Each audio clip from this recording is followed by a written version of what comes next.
ఏమిటంటారు? ఇంతమంది దేవుళ్ళు కాదు, ఇంతమందిగా ఉన్న దేవుడు తప్ప ఇంతమంది దేవుళ్ళు ఉండరు. ఆయనే పరమభాగవతోత్తములైన వారి కోసమని దిగి వస్తాడు. ఒక ఆయన తపస్సు చేస్తాడు, ఈశ్వరా మిమ్మల్ని గుర్రంగా చూడాలనుంది, హైగ్రీవుడిగా వస్తాడు. హే భగవన్ మిమ్మల్ని నందిముఖంతో చూడాలనుంది, నందీశ్వరుడిగా వస్తాడు. హే భగవన్ మిమ్మల్ని మనుష్యుడిగా చూడాలనుంది, రామచంద్ర ప్రభువుగా వస్తాడు.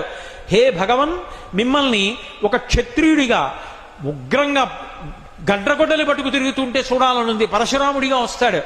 పరమ భాగవతోత్తములైనటువంటి వాళ్ళ కోరిక తీర్చడానికి, వాళ్ళకి కనపడడానికి ఒక రూపము దాల్చి కిందకొస్తాను.